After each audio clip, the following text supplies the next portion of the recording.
Bien. Alejandro, ¿estás por ahí? Sí, estamos acá. Listo, perfecto. Bien, vamos a iniciar. Eh, Primero que nada, les quiero dar la bienvenida a este ciclo de charlas sobre inteligencia artificial 2020.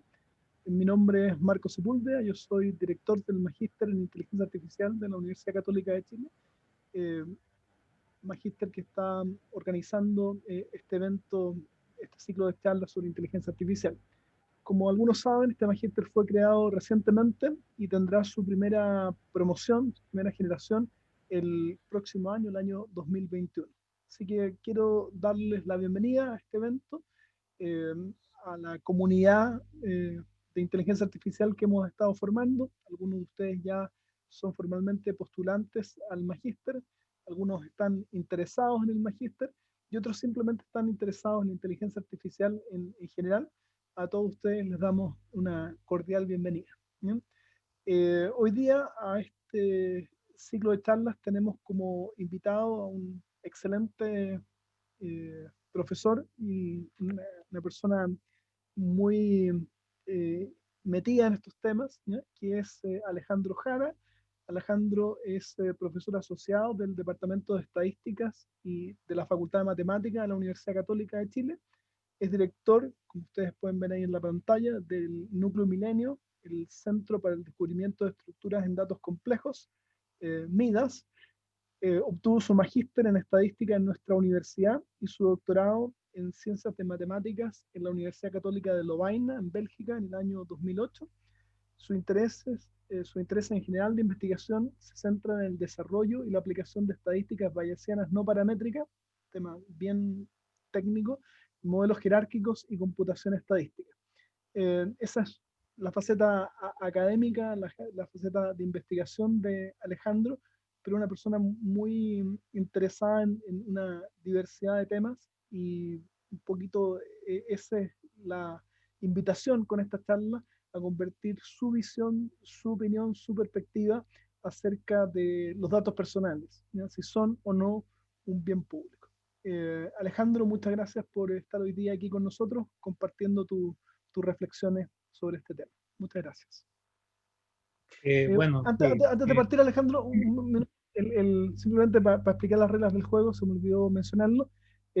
Durante la charla les vamos a pedir que van a estar con sus micrófonos apagados, ¿ya? Cuando termine la charla, les vamos a dar la posibilidad de hacer preguntas en dos formatos, a través del chat, y yo las voy a leer para Alejandro, o que levanten la mano y les daremos la palabra para que ustedes puedan también desbloquear sus micrófonos y poder intervenir.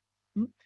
Gracias, Alejandro, por esa pausa, y ahora sí, el salón es tuyo. ¿Mm? Bueno, muchas gracias por la invitación y muchas gracias a todos los participantes.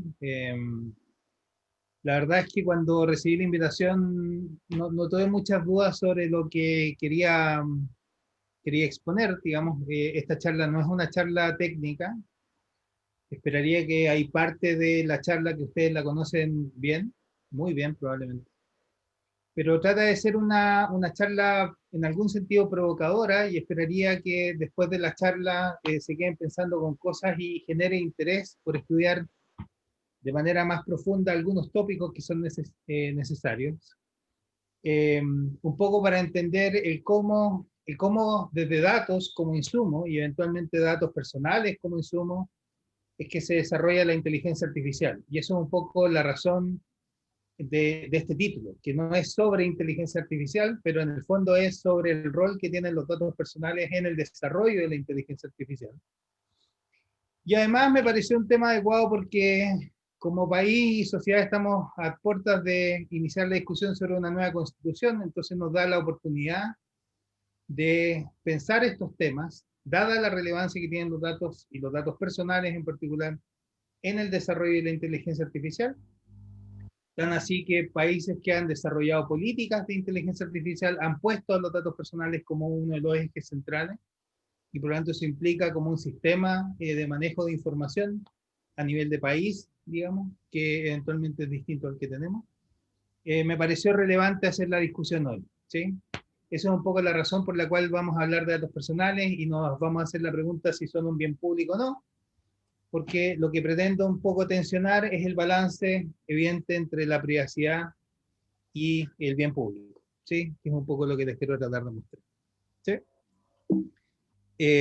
Entonces, un poco, esto es para, probablemente es el lugar incorrecto para vender esto, porque son puros candidatos interesados en inteligencia artificial, pero nosotros sabemos que la inteligencia artificial ya no es un sueño de ciencia ficción. Efectivamente, es parte súper integral de nuestras vidas, digamos, y acá ustedes ven varias imágenes de ejemplos circulando detrás, digamos, ¿sí?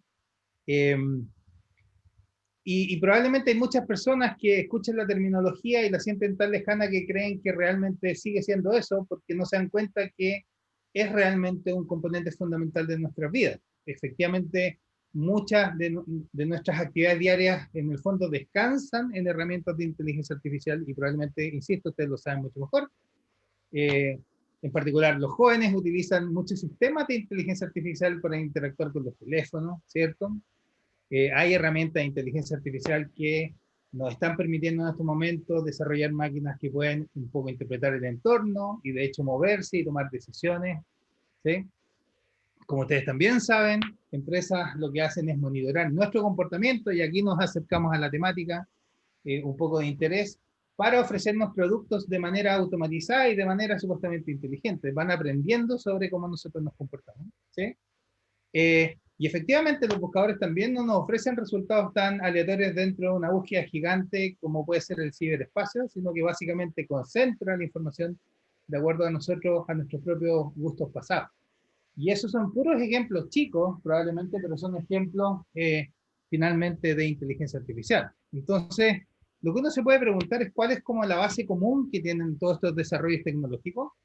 Y bueno, y esta es mi opinión, y yo creo que en algún sentido es compartida por las opiniones de algunos países que han desarrollado cada vez más políticas nacionales de inteligencia artificial, es que la base que ha permitido esto es el avance en técnicas para la generación en general, captura, almacenamiento, que es parte importante ciertamente, pero también avances en técnicas de exploración y modelamiento de datos y también en particular de datos individuales. No son solo datos de unidades no personales, sino que hay mucha información de personas involucradas en esto, y esa es la discusión que quiero hacer con ustedes ahora.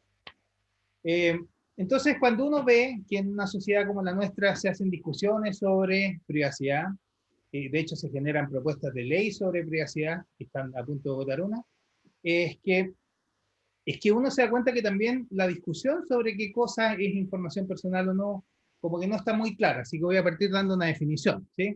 Entonces, ¿qué es lo que entendemos por datos personales?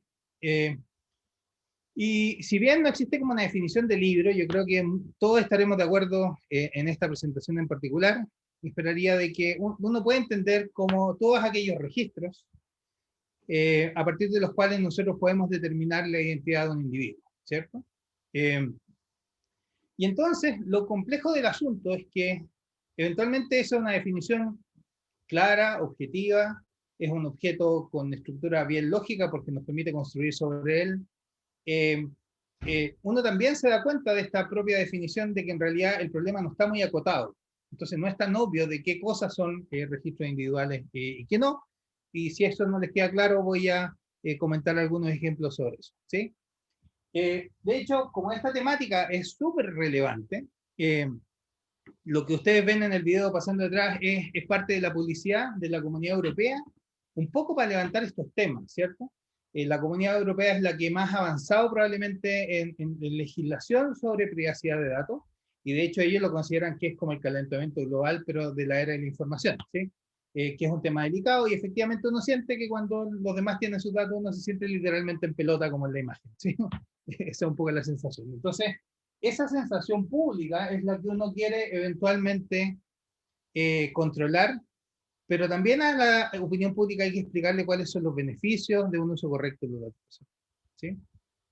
Entonces, de nuevo, usando la Comisión Europea como ejemplo, la Comisión Europea da en su sitio web ejemplos, y ahí por eso es que está en inglés el sitio, así que les pido disculpas por eso, pero es que aparecen ejemplos de datos personales que son evidentes, ¿cierto? Como el nombre, el apellido, la dirección de la persona, el correo de la persona, etcétera, ¿sí? Un montón de ejemplos de información personal.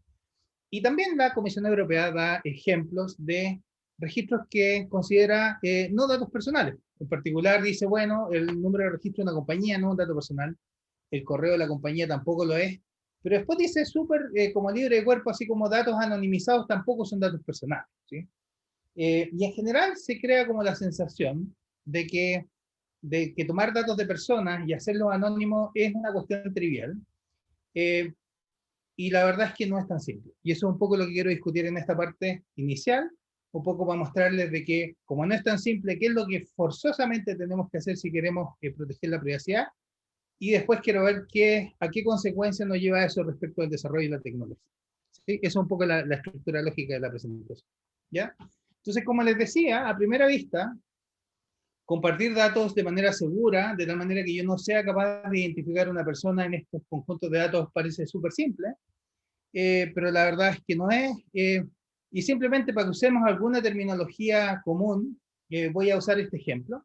Estos son datos originales de un conjunto de datos médicos, ¿cierto? Donde aparece el nombre de la persona, la raza, la fecha de nacimiento, el sexo, el código postal y la razón por la cual visitó el hospital. Entonces, las técnicas utilizadas en el pasado para tratar de proteger la confidencialidad, y lo digo en el pasado porque en realidad a esta altura se sabe bastante bien que no protegen nada, son, por ejemplo, la supresión de datos. ¿Y qué nos referimos con supresión de datos? Es más bien, bueno, vamos a mostrar la información, pero vamos a eliminar ciertas variables que nosotros consideramos evidentemente sensibles, ¿sí? Por ejemplo, las que habíamos dicho antes, ¿cierto? Como por ejemplo el nombre, ¿sí? La fecha de nacimiento, etc.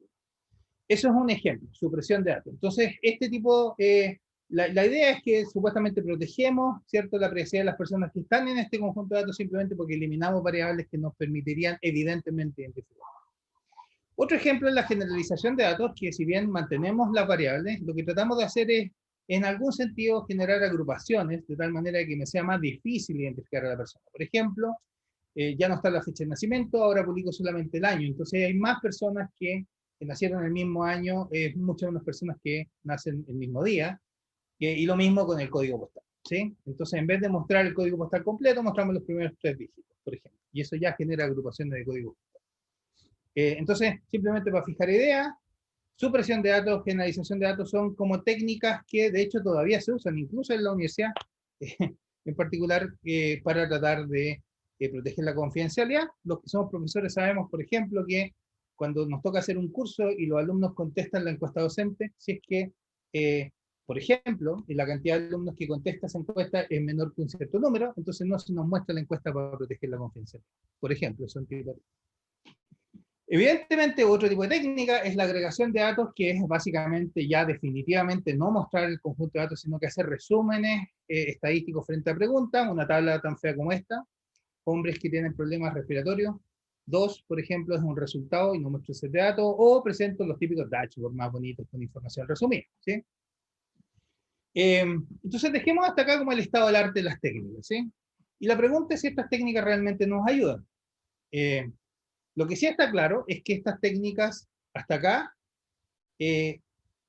hacen perder información respecto al set de datos original, ¿cierto? En particular, si uno generaliza, ya no tiene la fecha exactamente de nacimiento de las personas. Recuerden la polémica que tuvo nuestro ministro Hacienda cuando quería los RUT de nuestro retiro. Claramente, esa información nos permitiría pegar y hacer cosas, ¿cierto? Entonces, ahí tienen otro ejemplo donde para protegernos se entrega esa información, ¿ciertamente? Entonces, les quiero contar una historia. De hecho, les voy a contar un par de historias, un poco para mostrar que estas técnicas, la verdad, que sirven para bastante poco, ¿sí? Y esta historia tiene que ver con el estado de Massachusetts, en Estados Unidos, ¿sí? Donde básicamente el problema es el siguiente, o la historia es la siguiente. Los trabajadores del Estado, ¿sí? El Estado se encarga de darles seguro de salud, ¿sí? y de sus pensiones. Lo que implica necesariamente de que el Estado tiene que hacer cálculos actuariales para poder hacer reservas de dinero de cuánto va a gastar en la salud de sus trabajadores y cuánto tiene que dar en pensiones, ¿sí? Entonces, con el espíritu de, como esos cálculos son difíciles, de que la comunidad científica de la zona los ayudase, es que ellos deciden, la comisión encargada de esto decide publicar registros médicos anónimos de los empleados del Estado, y pongo anónimo entre comillas porque básicamente lo que hicieron fue eliminar, usar las técnicas que ya hemos discutido, eliminar identificadores que son obvios, ¿cierto? Como el nombre, la dirección, el número de seguridad social. Entonces, una estudiante de ciencia de datos, realmente, que más que la Tania Sweeney, vio esto como una súper buena oportunidad para demostrar los límites de la anonimización, ¿sí? La Tania en ese momento era estudiante, actualmente es profesora en Harvard en estas temáticas, ¿sí? Entonces, ¿qué es lo que a ella le pareció como más interesante de todo este ejercicio, yo creo? Es que justo el gobernador de Massachusetts hizo harto aspaviento de este hecho, ¿sí?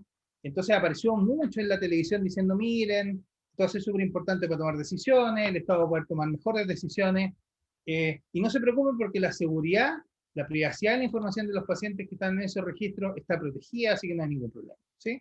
Entonces, ¿qué es lo que hizo la Tania? La Tania sí tenía alguna información del gobernador, sabía que residía en Cambridge, que es una ciudad que tiene 54.000 residentes en ese momento, y tenía solo 7 códigos postales. Entonces lo que hizo además es que por solo $20 compró la base de votantes de Cambridge, ¿sí? Que sí tenían el nombre, la dirección, código postal, fecha de nacimiento y género de los votantes, ¿sí? Cosa que, by the way, ustedes también pueden hacer en Chile y no siquiera hay que comprarlo, lo pueden hacer de a uno, ¿sí? Gratis. Y en algún momento hubo una liberación de todo el país, el padrón electoral, si ustedes se recuerdan, hace algunos años atrás, y todavía circulan los PDF, digamos, con los roots, ¿sí? Y las mesas donde las personas votan. En fin, entonces al combinar estos dos registros, es que la Tania empezó claramente a identificar como al gobernador, y la verdad es que fue bastante simple. ¿Por qué? Porque solo 6 personas en Cambridge compartieron su fecha de nacimiento, la del gobernador.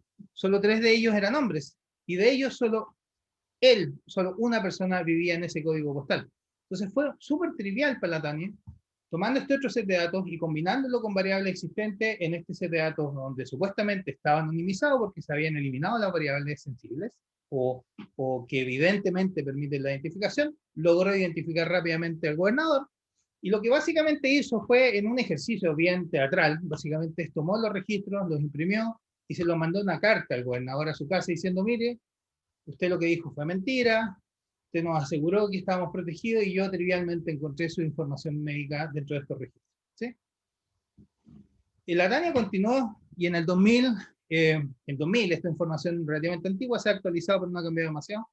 La Tania mostró que el 87% de todos los americanos se podrían identificar de manera única solo con 3 bits, básicamente, que es el código postal, la fecha de nacimiento y género. Es decir, si yo combino esas 3 variables, en el fondo la frecuencia, ¿cierto?, de personas en esas celdas, digamos si quieren, son 1. Así que son súper fáciles de identificar, ¿sí? Entonces me dice, bueno, ya está bien, lo que nos acaba de mostrar el profe es un ejemplo de una cuestión más o menos obvia, o sea, es como esta información todavía era fácil de poder linkear. Pero la verdad es que no es tan obvio qué cosa nos permite linkear o no. Y de hecho, por eso les quiero contar este otro ejemplo, que probablemente también lo conocen súper bien, que es el ejemplo de Netflix. Y si no lo conocen, bueno, va a ser la primera vez que se exponen a este ejemplo. Como ustedes saben, Netflix era una compañía que se inició hace mucho tiempo atrás, y no fue siempre la compañía que era, sino que partió como una especie de videoclub, digamos, ¿sí? Y se inició en el streaming en el 2007, y la compañía ha sido un ejemplo de éxito básicamente porque logró hacer inicialmente un sistema de recomendación de sus películas para sus usuarios, que hace que sus usuarios sean muy felices usando Netflix, ¿sí? Y es una compañía súper importante, de hecho es típicamente analizada como uno de los ejemplos de desarrollo tecnológico en Estados Unidos. Es tan exitosa que, por ejemplo, en 2017, Netflix representó 50% del tráfico de Internet. O sea, es realmente importante, ¿sí? Entonces, ¿qué es lo que ocurrió? Que el 2006, el 2 de octubre, y recuerden esa fecha, el 2 de octubre, lanzó un concurso para generar un sistema de recomendación. Una de las cosas que ustedes van a poder aprender, si es que no la saben en este magíster, ¿sí? Van a aprender técnicas que permiten generar estos sistemas de recomendación. De tal manera que permitiese, ¿cierto?, a los usuarios recomendaciones de las películas que les gustaría eventualmente ver si es que no la han visto. Y ellos tenían un sistema, entonces dieron $1 millón al equipo que permitiese generar predicciones con mejor exactitud. De hecho, sí, ahí está planteado en términos del error cuadrático, ¿sí? Y liberó datos, efectivamente, de sus usuarios para hacer esto. 100 millones de clasificaciones de películas de usuarios. La liberó para que los equipos competidores, ¿cierto? Alguien podría pensar, nada más irrelevante, ¿cierto? ¿Qué cosas, cuáles son el gusto de películas que yo puedo tener? Les recuerdan el 2 de octubre del 2006, ¿sí? Bueno, los primeros 6 días, como el premio era bastante jugoso, mucha gente, muchos equipos participaron, ¿sí? Ya se habían superado claramente las soluciones existentes. Un año después, 40.000 equipos, 186 países habían ingresado. Y ahí tienen la foto del equipo ganador, que si recuerdo bien, usó como 16 algoritmos de los que existían en ese momento para generar el sistema de clasificación. Y ahí están con el cheque del $1.000.000, así que era bastante jugoso. Súper interesante, ¿sí? Entonces, una empresa que hace desarrollo tecnológico en base a datos de personas, ¿cierto? Muy interesante. Fue tan buena la experiencia, ¿sí? Que trató de repetirla en 2011 y desafortunadamente tuvo que cancelar su segunda versión porque las demandaron por falla de privacidad, y entonces la gente quedó muy extrañada porque ¿por qué logro identificar a personas ahí? Y eso es lo interesante del ejercicio, porque en realidad los datos se limitaban a, insisto, calificaciones de películas y las fechas, ¿sí? Y había una especie de ID falso que identificaba a cada uno de los usuarios, pero ese era imposible de vincular como al ID de alguna persona, ¿sí? Pero lo interesante de todo esto es que incluso ese tipo de información que parece ser como súper irrelevante, ¿sí? Y ese tipo de protección resultó ser ineficiente. Y de hecho, solo le tomó 16 días a la persona, por eso les recordaba el 2 de octubre, para alguien que estaba entretenido, ¿sí? Tomar la base de datos del concurso de Netflix y tomarla con datos públicos disponibles y vincular la información de tal manera de identificar individuos. Y lo más interesante de todo es que además escribió un artículo para mostrar la falla de anonimización, y aquí les dejo el archive donde ustedes pueden leer el artículo, How to Break Anonymity, en el premio Netflix. Y como ustedes pueden ver, no sé si alcanza a ver la fecha, pero este artículo fue subido a archive el 18 de octubre del 2006. O sea, el tipo hizo en 16 días, encontró personas, hizo todo el ejercicio y además escribió el premio. Fantástico, ¿sí? Imagínense lo difícil que es entonces identificar personas, ¿sí? Último ejemplo, no los quiero latear con esto, pero quiero insistir en el hecho entonces de que las metodologías triviales no permiten identificar, y además quiero insistir en el hecho de que además las variables menos pensadas, las más eventualmente inocuas, nos pueden hacer identificar dentro de un grupo, ¿sí? Otro ejemplo de estas prácticas como medias naive que existen, y esto es un conjunto de datos que viene del Estado americano, ¿sí?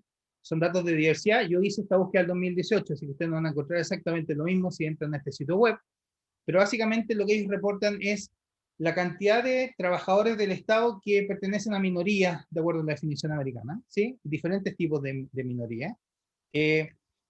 Y básicamente reportan datos agregados, la cantidad de trabajadores, y con el objetivo de proteger la confidencialidad, entonces cada vez que existen menos de 4 trabajadores, reportan NA en la celda, ¿sí? Ya, entonces les voy a mostrar qué es lo que se vio, ¿sí? Cuando yo hice la búsqueda, y les quiero mostrar, por ejemplo, la situación en Alabama, que es la primera fila. Claramente hay menos de 4 trabajadores de minorías en el estado, y por eso aparece NA en cada una de sus categorías, ¿sí? Hasta acá no sé mucho, lo que eventualmente sé es que hay a lo más 4 trabajadores de minorías del estado de Alabama. Igual gané algo, ¿cierto? Sé más que lo que sabía al inicio, pero efectivamente no logro identificar a esos trabajadores. Pero y miren Alaska. En Alaska hay 90 trabajadores de minoría, de los cuales 80 son, bueno, indios americanos o nativos de Alaska, ¿sí? ¿Se entiende? Pero miren Michigan. Michigan hay 9 trabajadores y uno aplica esta regla tal cual, entonces se da cuenta que, bueno, de los 9 trabajadores de Michigan, 9 son indios americanos. Entonces yo sé exactamente cuál es el tipo de, si quieren, minoría a la que pertenecen todos los trabajadores. Yo inmediatamente gané mucha información sobre ellos. Entonces, la lógica de esto es que yo, juntando todas estas piezas de información disponibles, puedo finalmente lograr identificar a personas. Eso es un poco la lógica, ¿sí? Y para poder hacer eso, tengo que tener características individuales que fácilmente me permitan llegar a la identificación. ¿Ustedes creen que Michigan es un problema aislado? No. Miren Mississippi, 4 trabajadores, ¿cierto? De nuevo, con las mismas características. Carolina del Norte, se repite lo mismo, ¿sí? Entonces, pasa, es súper común. ¿Estamos? Entonces, todas estas técnicas pasadas, la verdad es que sirven para bastante poco. Está súper demostrado. Y uno puede decir, bueno, ya, entonces, ¿qué hago? Porque en realidad he hecho cosas para destruir la información y hasta el momento no me funciona, ¿sí?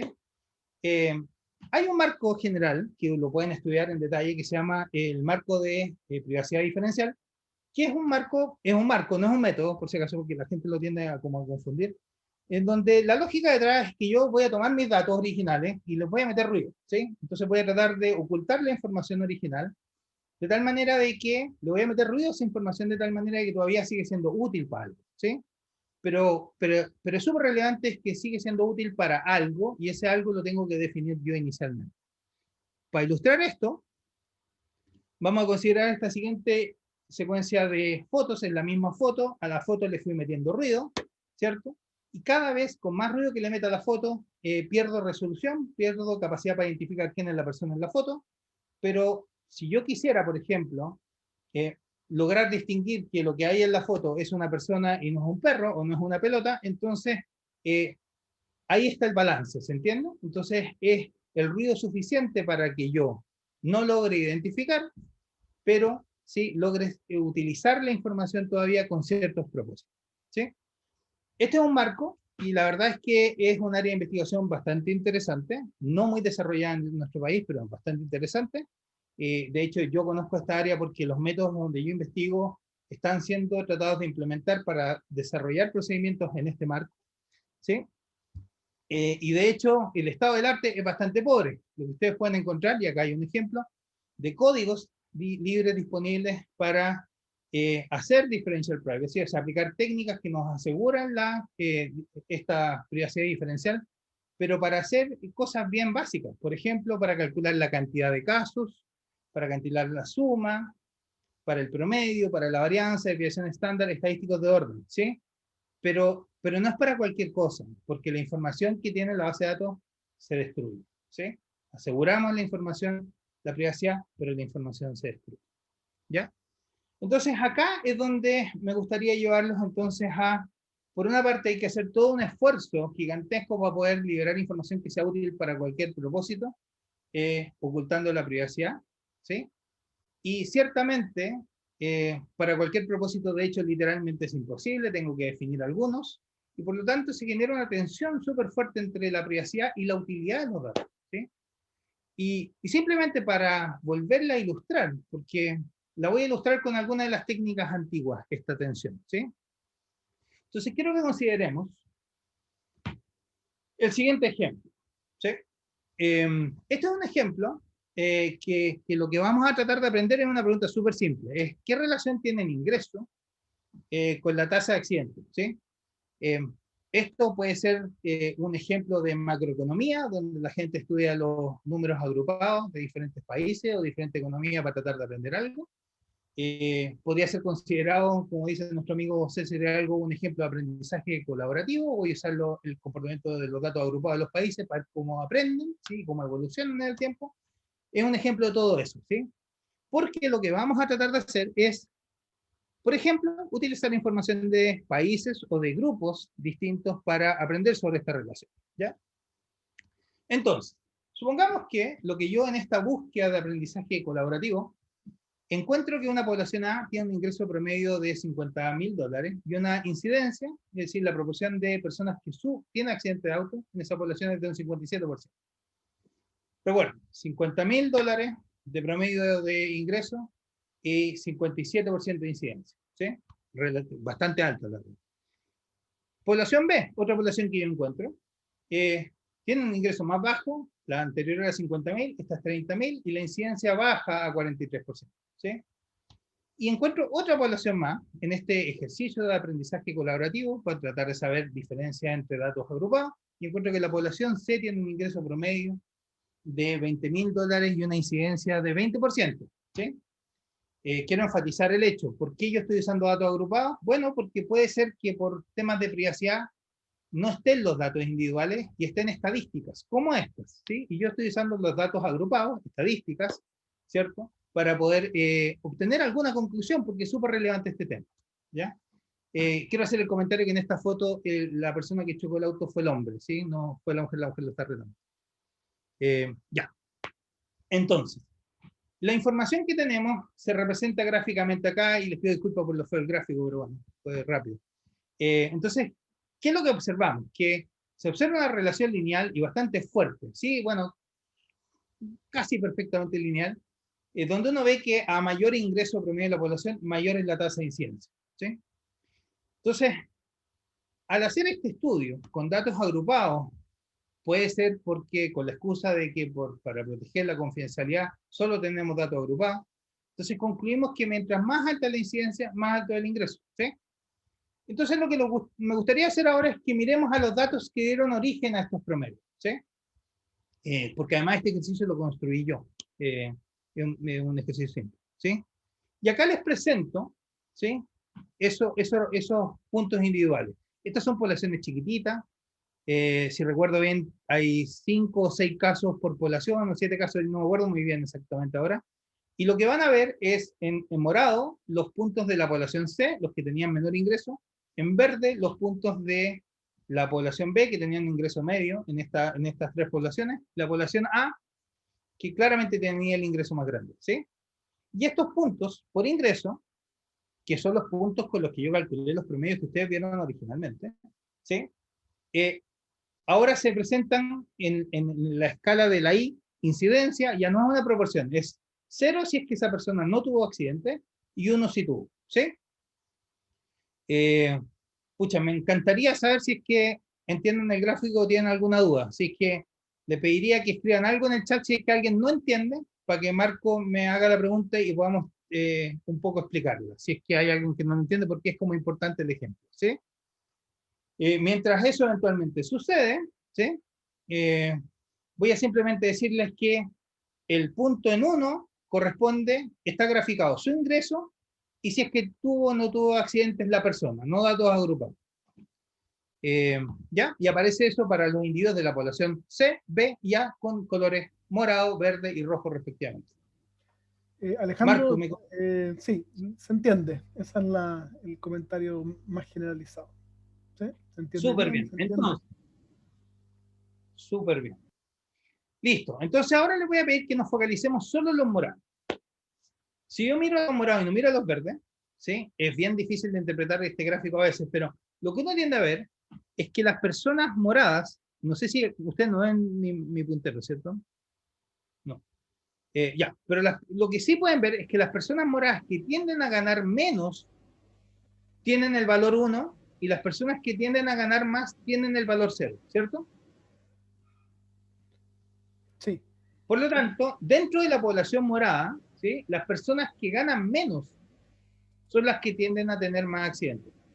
¿De acuerdo? Espero que vean eso. Ahora les voy a pedir que hagan el mismo ejercicio mirando los verdes. Si yo miro a los verdes, veo exactamente el mismo fenómeno. Es, pucha, las personas que ganan menos tienden a tener más accidentes. De hecho, los que ganan menos, hay 3 que tienen accidente y los que ganan más tienden a no tener y están más hacia la derecha, ¿cierto? De su pantalla. ¿Ya? Entonces, el fenómeno se repite dentro de la población verde. Y ahora, si miro a la población A, pucha, el fenómeno se repite de nuevo.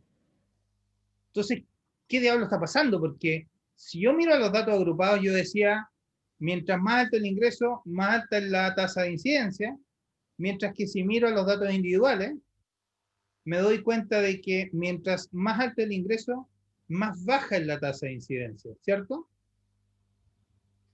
Y esperaría que todos logren ver lo mismo. De hecho, si yo represento esta información de otra manera, y espero que todos conozcan esto, los box plots son una representación de la distribución del ingreso para las personas que no tuvieron accidentes, 0, y sí tuvieron accidentes, y uno se da cuenta exactamente de eso, que las personas que tienen accidentes, cuando yo los analizo individualmente, tienden a tener un ingreso más bajo. ¿Sí? Bueno, esto tiene una explicación matemática súper conocida. Y si lo quieren en corto, la explicación es que la asociación entre los promedios no es igual y no tiene por qué ser igual que la asociación que existe entre las variables que forman parte de esos promedios. ¿Se entiende? De hecho, se puede explicar matemáticamente de manera muy trivial, ¿sí? Entonces, ¿cuál es la moraleja hasta acá? La moraleja es que si es que yo usé una técnica, que además es mala para proteger la anonimización, como agrupar los datos, además me lleva a conclusiones que son incorrectas, ¿sí? Entonces estoy en el peor de los mundos, porque no ayuda y concluyo cosas que son bastante poco adecuadas, por decirlo menos, ¿sí? Y ese es el problema. Ahí es donde se genera la tensión, ¿sí? Porque esto mismo que pasa para técnicas inadecuadas, también termina pasando eventualmente para técnicas que sí son adecuadas para proteger, pero ahí se declara que se rompió efectivamente la utilidad definitivamente, ¿sí? Para hacer análisis más allá de los que están declarados por el procedimiento, ¿sí? Entonces es un tema súper complejo, porque por una parte tengo que decidir si es que lo que prefiero es la privacidad de la información o su utilidad, porque les acabo de mostrar un ejemplo que si bien es artificial, está lleno de ejemplos similares sobre lo mismo, ¿sí? Lleno, un montón de ejemplos de este tipo de relaciones que son absolutamente inadecuadas, porque uno está analizando datos agrupados y no datos individuales, y esas conclusiones no se tienen que llevar a los datos individuales. Ese es el peligro eventualmente de la macroeconomía, es el peligro del aprendizaje colaborativo cuando la gente cree que está aprendiendo cosas sobre el comportamiento realmente de los grupos que forman parte de su país, ¿sí? Así que ojo con eso. Ya, entonces ya tenemos algo en que pensar, sobre todo porque tenemos una constitución que escribir. Entonces, ¿qué vamos a privilegiar? ¿Es la privacidad de las personas? ¿Es realmente la utilidad de la información? ¿Quién va a tener el rol garante? No estoy haciendo una propuesta de sistema de información para el país, pero claramente, si reconocemos que los datos son, ¿cierto?, un pilar central en el desarrollo de inteligencia artificial, tal como han reconocido otros países, entonces es súper adecuado que hagamos una discusión súper seria de qué es lo que deberíamos escribir entonces, qué deberíamos privilegiar, bajo qué situaciones, cuál es el esquema que debiésemos tener entonces para que podamos avanzar en el desarrollo. ¿Ya? Eso es uno de los grandes puntos que quería como discutir con ustedes y tratar de estimularlos a pensar. Otro punto es el por qué técnicas, ¿sí? ¿Por qué ciertas técnicas o no? Entonces, estamos claros, súper de acuerdo de que es la capacidad de generar datos, de guardar datos, de analizar datos, lo que nos da riqueza. Y de hecho, un poco lo que quiero hacer en la discusión es qué hay detrás de esta como palabra Big Data, ¿sí? Y que como trata de ser estimulante la charla, voy a decir, es como un buzzword realmente, porque la gente lo usa para todo, lo hace como significado para todo, o sea, realmente es como que el Big Data fuese una panacea increíble. Y lo que quiero hacer es una reflexión sobre eso con ustedes también, ¿sí? Entonces, la definición así como que uno encuentra en cierta literatura, ¿sí? Una definición más bien que si uno quisiera pensar es como de la mirada de ciencia de la computación por el problema de conectividad entre máquinas, de que no soy capaz de almacenar toda la información en una sola máquina, y la conexión entre máquinas es súper costosa, etcétera. Esa es como la mirada que uno podría tener, y por lo tanto Big Data es cualquier cosa que tenga tamaño como grande, ¿sí? Porque en realidad no soy capaz de lidiar con esta cuestión en una sola máquina. Pero en el fondo los quiero llevar a otro punto, y perdón que se me corrió la lámina también, es que ¿será suficiente eso o no? ¿Sí? Como le digo, ¿es suficiente razón? O si lo quieren ver de otra manera, siempre tengo que guardar todo, siempre tengo que pasar por este dolor, por este costo de tener toda la información, porque realmente es difícil. O sea, ha generado líneas de investigación en particular, digamos, súper importantes, como almacenar, como hacer búsqueda rápida, etcétera, ¿sí? Siempre tengo que pasar por eso, y acá yo creo que hay que considerar otro aspecto, que un poco nos lleva a también al desarrollo de estrategias de modelamiento que son distintas, ¿sí? Entonces la pregunta que uno se podría hacer es ¿cuándo se justifica como este gran volumen de datos y tener que lidiar con esto? ¿Sí? Y acá voy a hacer afirmaciones y lo voy a tratar de explicar un poco, ¿sí? En el fondo lo primero que yo voy a declarar es que, en mi opinión, el interés en conjuntos de datos grandes es porque en realidad estos datos son extraños. Estos datos nos van a permitir encontrar patrones que no hubiésemos visto si es que los datos son pequeños, ¿sí? Pero son extraños de naturaleza, no se pueden representar matemáticamente de manera simple, ¿sí? En conjunto de datos simples, disculpen, se borró la lámina, en conjuntos de datos que son simples, de hecho se puede verificar formalmente de que uno puede encontrar representaciones matemáticas, ¿sí? Representaciones matemáticas de muy baja dimensión. Y por lo tanto, no es necesario tener todos los datos para incluso poder reproducir todos los datos desde nada, ¿sí? O sea, básicamente muy pocos resúmenes de información. Eso se conoce, ¿sí?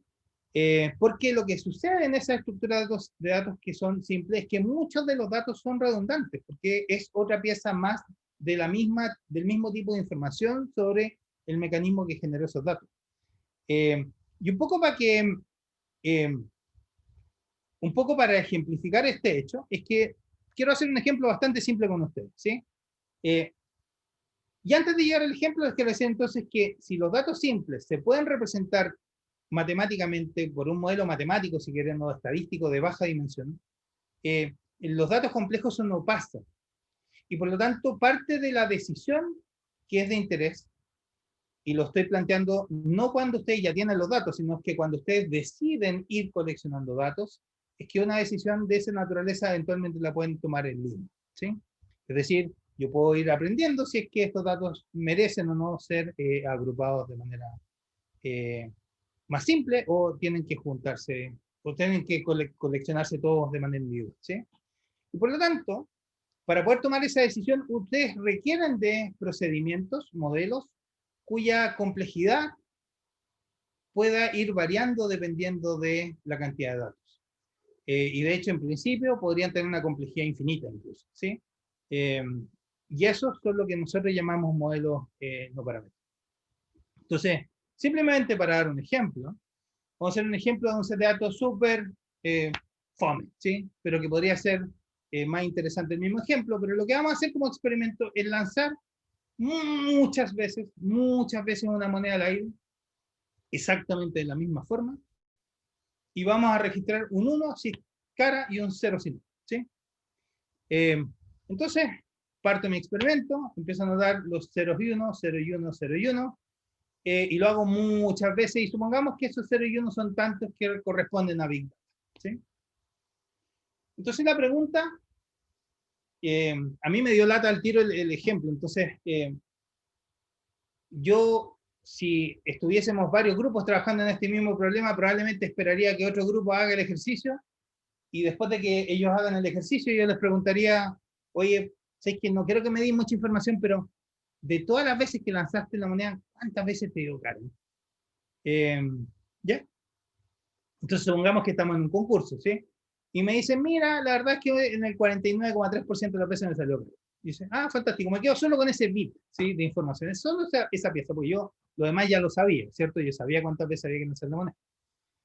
Entonces, incluso como sé que me pueden venir a verificar mi jefe de si es que yo hice realmente esa pega, lo que voy a tomar ese número, ese 49,3 creo que dije, no sé, pero para repetirlo, me meto en mi computador y de un modelo voy a simular uniformemente secuencias de 1 y 0, tal que la cantidad de caras coincida con ese 49,3%. ¿Se entiende? Y voy a tener ahí mis datos falsos, son de mentira. De hecho, que los voy a generar solo si mi jefe viene, porque tengo un bit de información guardada. Y entonces la pregunta que les quiero hacer a ustedes es si es que el grupo o mi colega que realmente trabajó, hizo la pega, sudó la gota gorda lanzando la moneda al aire, registrando caros sellos, tiene exactamente la misma información sobre la honestidad de esta moneda que yo, que no hice la pega y que solo escuché cuál es la proporción de cara y sello, ¿sí?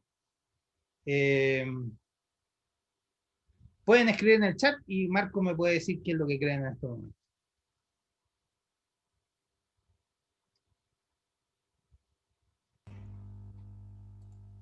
Atento a su respuesta al chat.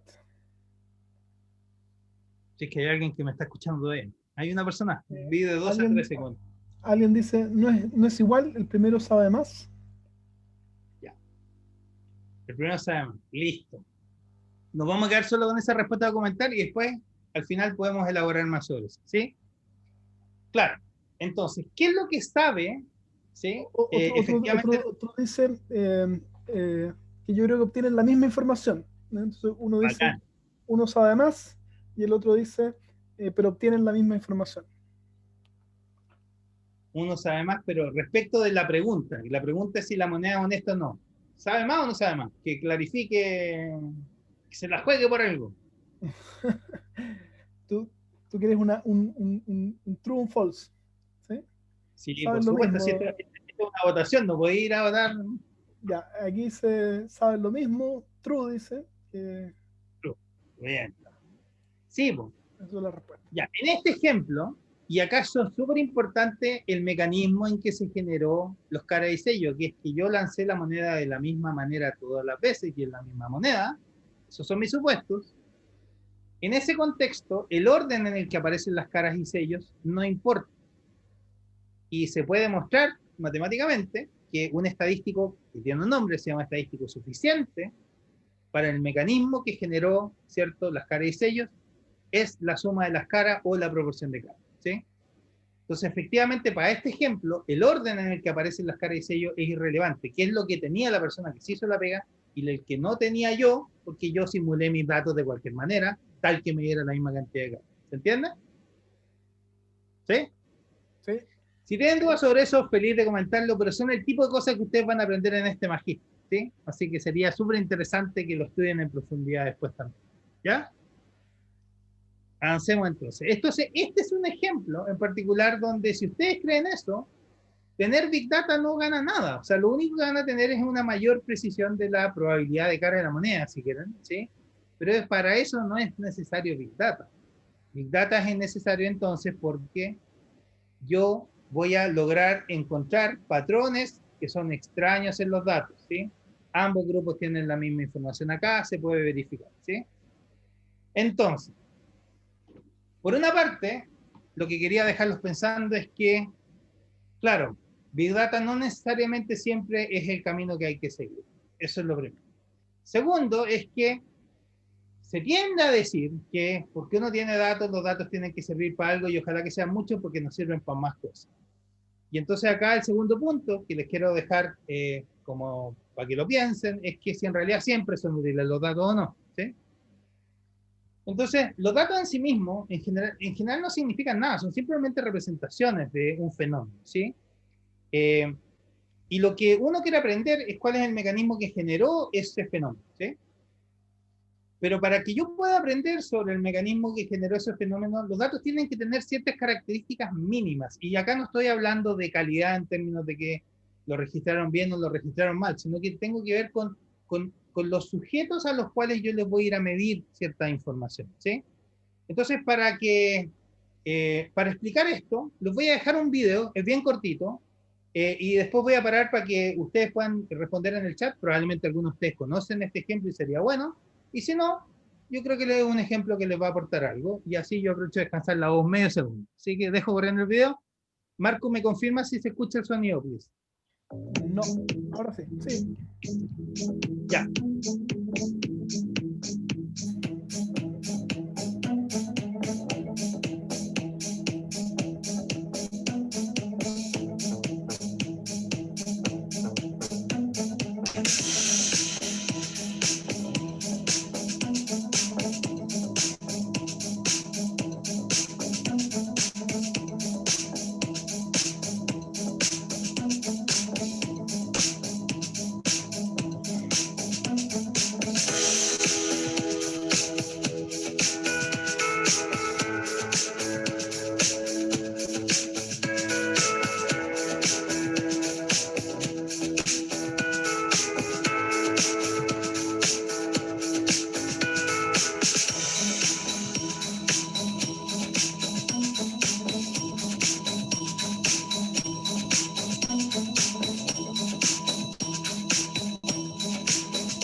Bueno, en esta parte el video se para no por problema de stream, de conexión. Este es el momento donde ustedes, me gustaría que algunos opinen en el chat y nos digan qué hubiesen recomendado, ¿sí? Si hubiesen sido Walt. ¿Qué recomendarían? ¿Qué recomendarían?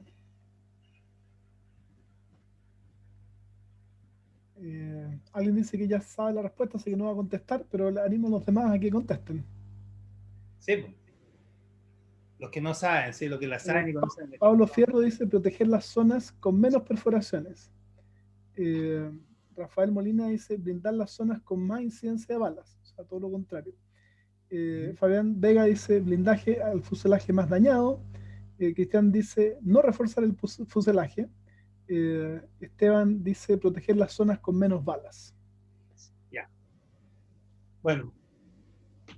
Muy bien. Muy bien, muy bien. Se agradece la participación. Efectivamente, veamos la continuación del video. Una última respuesta, simplemente dice reforzar las alas y la cabina del piloto. Ahí ya más específico. La ala y la cabina del piloto. ¿Sí? Ya, sigamos el video y después lo comentamos. ¿Sí? Okay.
Fantástico. Yo creo que les quedó clara la explicación del propio video, así que voy a formular la pregunta ahora de otra manera. Digamos, ¿sí?